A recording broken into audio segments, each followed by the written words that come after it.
সাল্লাল্লাহু আলাইহি ওয়াসাল্লাম আল মুজাহিদু মান জাহাদা নাফসাহু। প্রথম রমজানের আমাদের যে করণীয় আমল, মাহে রমজান হলো রহমতের মাস, মাগফিরাতের মাস, নাজাতের মাস। পুরা মাসটাই রহমতের, পুরাটাই মাগফিরাতের, পুরাটাই হলো নাজাতের। এই জন্য আল্লাহ সুবহানাহু ওয়া তাআলা কালামে হাকিমের মধ্যে বলেছেন, সাবিকু ইলা মাগফিরাতিম মির রাব্বিকুম, তোমার রবের মাগফিরাতের দিকে তোমরা অগ্রগামী হও। আর হযরতে সালমান ফারসি রাদিয়াল্লাহু তাআলা যে হাদিসটি বর্ণনা করেছেন, সেই হাদিসের মধ্যে রাসূলুল্লাহ সাল্লাল্লাহু আলাইহি ওয়াসাল্লাম তিনি বলেছেন, বাগিয়াল খৈরি আকবিল, হে কল্যাণ তালাশকারী তুমি অগ্রগামী হও।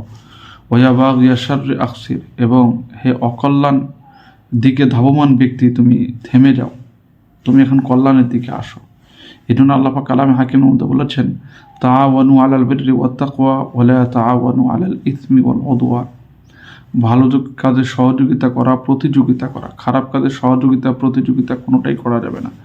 রমজান মাসের একটা ফরজ 70টা ফরজের সমান, হাদিসের মধ্যে এসেছে, আল্লাহ রাসূল বলেন। আর একটা নফল একটা ফরজের সমান। সারা জীবনের নফল এক জায়গায় দিলেও কিন্তু একটা ফরজের সমান হয় না, অথচ রমজান মাসের একটা নফল একটা ফরজের সমান। তাহলে কি পরিমাণ আমাদের এই মাসে বেশি বেশি ইবাদত করা দরকার। হাদিসে এসেছে যে আল্লাহ পাক ফেরেশতাদের সাথে আমাদের আমলের প্রতিযোগিতা দেখে আল্লাহ পাক কথোপকথন করেন, ফেরেশতা তোমরা বলেছিলে পৃথিবীতে মানুষ সৃষ্টি করার দরকার নেই, কিন্তু সেই মানুষই দেখো রমজান মাসে কি পরিমাণ ইবাদত করছে, কত কষ্ট করছে আমার ইবাদতের জন্য। দিনের বেলা সারাদিন রোজা রাখে, রাতের বেলা দাঁড়িয়ে কিয়ামুল লাইল করে, কোরআন তেলাওয়াত করে, কত ধরনের ইবাদত তারা করে, মা বোনেরা কত কষ্ট করে। এই জন্য প্রিয় ভাইয়েরা, আসুন আমরা রমজানকে সর্বোচ্চ গুরুত্ব দিয়ে তালাশ করার চেষ্টা করি, যাতে আমরা রমজানের রহমত, মাগফিরাত এবং নাজাত পুরোটাই পেয়ে যাই। হাদিস আল্লাহ রাসূল বলেছেন, যে ব্যক্তি রমজান পেল কিন্তু নিজের জীবনের গুনাহগুলি মাফ করতে পারলো না, তার মতো হতভাগা আর কেউ হতে পারে না। আমরা কেউ যেন হতভাগা না হই, আমরা সবাই জন্য সৌভাগ্যবান হই।